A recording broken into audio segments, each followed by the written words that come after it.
Okay, let's just dive right in. I want you to forget everything you think you know about beginnings. Picture this. It's not a void. It's a world just waiting, poised for structure. Imagine the Earth, and it's waking up from this kind of cosmic slumber. And from its sacred soil, 6 points of light begin to emerge. Now, these aren't plants. They are potentialities, radiant buds of pure energy. And as you watch, they grow. They unfurl into 6 towering, luminous figures. A warm, golden light just pulses from one, a deep red fire from another. A perfectly harmonized green light emanates from the center, while this flowing silver-blue light connects them all. And framing this whole scene, you see 2 colossal pillars, one of enduring victory, the other of resonant splendor. They rise up like these glowing gates. And the very land beneath them, it begins to pulse, to stabilize, as these 6 primal forces root themselves deep into the very fabric of reality. And believe it or not, that entire cinematic vision, this grand cosmic architecture, it all starts with this one, almost deceptively simple verse from the Zohar. The buds were seen in the land. You know, it sounds like poetry, doesn't it? Like a line from the Song of Songs. But Rabbi Shimon Bar Yochai, the voice of the Zohar, he uses these words to open a gate. He's revealing that this isn't just about springtime. This is about the very blueprint of creation becoming visible. So the core question for us today is this. What or who are these buds? And what does their appearance truly mean for the structure of reality itself? To answer that, we're going to take you on a journey, building this whole cosmic architecture right from the ground up. We'll kick things off by decoding what the Zohar even means by the buds in the land. Then, we're going to explore the primordial problem that made them so necessary in the first place, a world that was totally unbalanced. From there, we'll assemble piece by piece the 6 nodes of reality that these buds represent. We'll unpack this cosmic code, and then we'll connect it all to the pillars of heaven and earth. And finally, you'll see how this isn't some ancient artifact, but a living, breathing system that's structuring our world right now. That's exactly right. So, first up, the buds in the land. This verse, the buds were seen in the land, is so much more than just pretty language. The Zohar is actually presenting it as a foundational doctrine, a doctrine of revelation. It explains the precise mechanism for how hidden divine potential, the very thoughts of creation, finally break through to become manifest, to become anchored and visible in our world. And the Zohar doesn't mess around. It tells us exactly who they are. These buds, Anitzanim, are identified as the patriarchs, Abraham, Isaac, and Jacob, plus Joseph and 2 other foundational forces. But here's the key. They aren't just historical figures. They're archetypal energies. The Zohar explains that they first entered into the divine thought, meaning they were concealed in a higher spiritual reality, and then, at the perfect moment, they emerged. They became rooted in this world, making the invisible structure of creation suddenly and powerfully visible. They are, quite literally, the anchors of a divine system here on Earth. Okay, but that begs a huge question, right? Why was this anchoring even necessary? To really understand the solution, this new stable system, we first have to get our heads around the primordial problem that came before it. You see, the Kabbalists talk about a reality that existed before our own stable creation, an unstable, chaotic universe that, well, it failed. Spectacularly. It's a cosmic backstory that really sets the stage for everything that follows. This powerful, super cryptic line comes from the Book of Concealment, the Sefirot, one of the oldest and most mysterious parts of the Zohar. It describes a previous cosmic state known as the world of Tohu, or chaos. So try to picture these just massive, powerful divine energies, the lights being poured into vessels that weren't strong enough or interconnected enough to hold them. Each king was this raw, isolated force, totally unwilling to cooperate or connect with the others. And the result? It was catastrophic. The primordial kings died, which means these isolated forces just collapsed on their own intensity. Their ornaments, their structures were lost. The earth, the very potential for a stable reality, was nullified. It was, for all intents and purposes, a cosmic short circuit. So what we're really looking at here is a cosmic reboot. On the left, you've got the problem. Tohu, chaos, unstable, isolated vessels, unbalanced energy, a system that just shattered under its own power. It was all light, no container. On the right, here's the solution. Tikkun, rectification, an interconnected system, a stabilized divine flow, where light and vessel are in perfect harmony. And what's the exact mechanism for this fix? Well, the kings died is replaced by the patriarchs revealed. The earth nullified is replaced by the buds appear. The appearance of these 6 buds is the very start of the new, stable, rectified order of creation, a system that was built to last. All right, so let's get into the engineering of this thing. If the world of Tohu is a failed prototype, then the world of Tikkun is the masterfully designed final product. This next section is basically the build sequence. We're going to introduce these 6 figures not just as people, but as fundamental components, or as we're going to call them, nodes, in a brand new, stable, cosmic network that's designed for perfect energy transmission. So this process of fixing things, it all kicks off with that first bud, Abraham. And we're not just talking about a historical guy from Ur. In this cosmic system, he is the principal right channel. He embodies the foundational principle of expansion, of outflow, of boundless divine giving. He is the system's main artery for grace, constantly pushing energy outward. And the name for this force in Kabbalah is chesed, which means kindness, love, expansion. This is the sefirot, or the divine attribute that Abraham embodies. The best way to think about it is pure, uninhibited beneficence, a constant flow of divine energy moving outwards. This is why we visualize it as that warm, golden light. It's the generative, life-giving power that starts the entire stable system. I mean, without this outflow, nothing else can happen. It's the big yes of creation. Right. Now, in that old world of Tohu, a force like pure chesed would have just overwhelmed and shattered its vessel. It was all yes and no, no. So the new system of Tikkun immediately introduces a necessary counterforce. The second bud to appear is Isaac. He represents the system's left channel, the principle of contraction, of discipline, and of creating boundaries. He provides the very structure that chesed desperately needs. And this attribute is called Javura, strength, discipline, contraction. This is Isaac's sefirot. So if chesed is the accelerator, Javura is the braking system. It's the force of limitation, of judgment, of setting clear boundaries. It's the thing that contains the boundless golden light of chesed and gives it form and direction. We see it as a deep red fire. It's powerful, intense, and absolutely crucial for preventing the system from overloading. It makes sure the divine flow is potent, but not destructive. It's the essential no that gives yes its meaning. Okay, so now we've got expansion on the right and contraction on the left, 2 immense opposing forces. A system with just these 2 would be in a constant state of conflict, a sort of cosmic tug of war. And that's why the third and central bud appears, Jacob.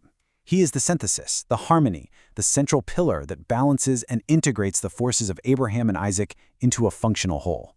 Jacob's sefirot is tiferet, which translates to beauty, harmony, or truth.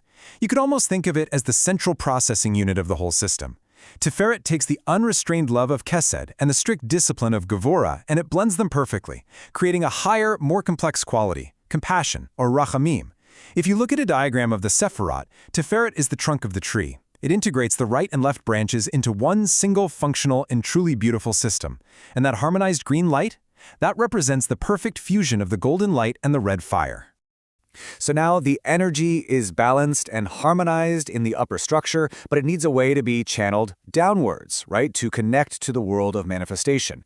And this is the role of the fourth bud, Yosef, Joseph the Righteous. He is the node of connection, the foundation, the pipeline responsible for funneling these combined energies into our reality.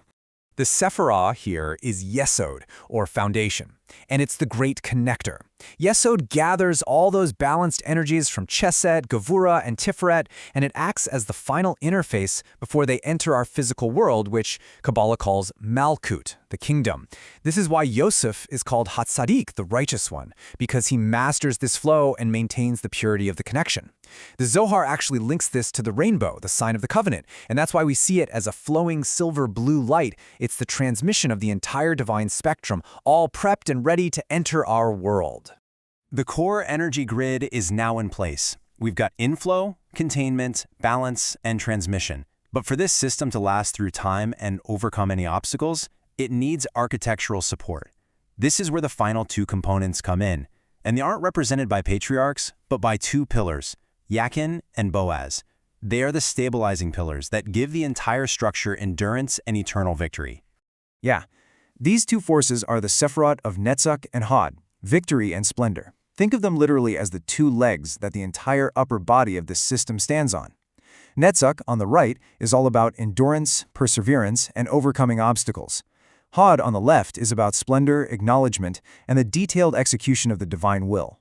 They work together in this dual harmonic resonance, providing the long-term stability and strategic capability that makes sure this rectified system doesn't just exist, but that it triumphs all the way through history. So let's just put it all together on one slide and take a look. This is the complete 6-node system that appeared in the land. You've got Abraham's golden chesed driving expansion, Isaac's red Gevurah providing that crucial contraction, Jacob's green Tiferet creating perfect balance, Yosef's silver-blue Yesod transmitting that balanced energy downward, and finally you have the dual-toned pillars of Netzach and Hod providing unshakable stability. See, this isn't just a list of forces, it's a complete, integrated, and living cosmic engine designed for perfect function.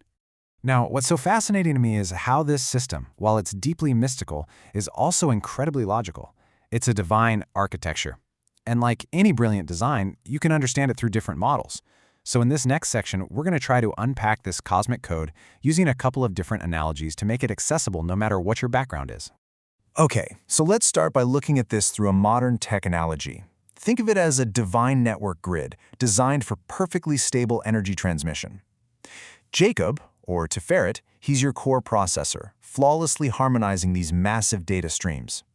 Abraham and Isaac, Chesed and Gevurah, they are the dual input channels, one for inflow, one for regulation, perfectly managing the energy load. Yosef, or Yesod, is the primary data pipeline, funneling all that processed, balanced energy down to the execution layer. Yakin and Boaz, Netzach and Hod, they provide the structural redundancy and support, ensuring 100% system uptime and data integrity. And what's the end point? Well, the execution environment, where this divine code becomes manifest, is the land, our physical reality, Malkut.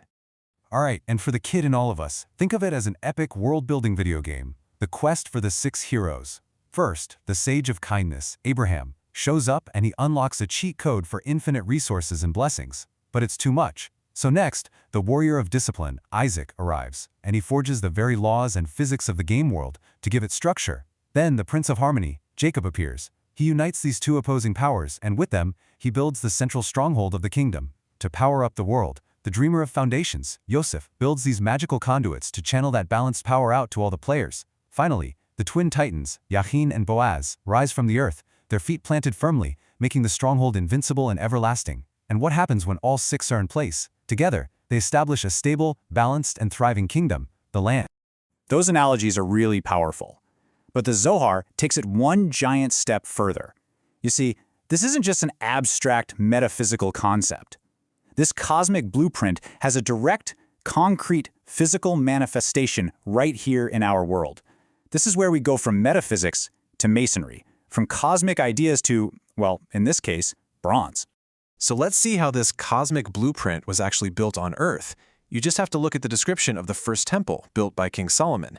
At its entrance stood 2 massive freestanding bronze pillars. They weren't just for decoration. Their names were Yakin and Boaz. And the Zohar makes it crystal clear, these were not merely architectural choices. They were the physical expressions of the cosmic pillars of Netzach and Hod, designed to anchor that divine stability grid directly onto the Temple Mount in Jerusalem. And this right here just illustrates the point brilliantly. The Tikkunei Zohar, which is a later collection of commentaries on the Zohar, states it directly. It describes the 3 pillars as the patriarchs, that central column of Abraham, Isaac, and Jacob, and then it says, their bands are the 2 pillars of truth, which are called Yachin and Boaz, and upon them the house stands. The house, which means both the Holy Temple and the entire world. It stands firm upon this structure. The metaphysical blueprint was made real, literally anchoring heaven on earth through sacred architecture. Which brings us to our final and maybe our most important point. This ancient doctrine, this cosmic network, it's not a historical artifact or some theological curiosity. It's presented as a living, dynamic map of reality itself. And just as importantly, it's a map of human consciousness. This is the blueprint within each and every one of us. So, what do you really need to take away from all this? Well, first, the patriarchs are so much more than ancestors. They're eternal psychic and spiritual forces that you can actually tap into. Abraham is the force of chesed, of boundless love. Isaac is the force of Gevurah, of necessary discipline. Second, this 6-part structure is the literal blueprint for a balanced and rectified life. This dynamic interplay of giving, restraint, harmony, connection, and unshakable stability. Third, And this is kind of mind-blowing. This divine network is always online. It is actively structuring reality at every single moment.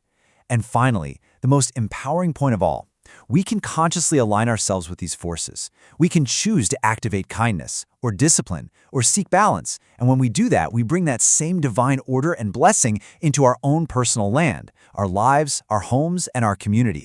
So you see, the Zohar isn't just giving us a history lesson or a cool diagram to admire, it's handing us a user manual for reality. It reveals the underlying operating system, and it invites us to participate in the process of tikkun, of rectification. Which leads us to the final question we want to leave you with, not for us to answer, but for you to really think about. How can the stability of this ancient system help you anchor your own world? Thank you for joining us for this complete journey through the Pardes. We hope these ancient truths help you and your family improve your own dimensions this week. If you enjoyed this full chapter deep dive, please like, subscribe, and share which part of the journey touched your soul in the comments. We'll see you in the next chapter.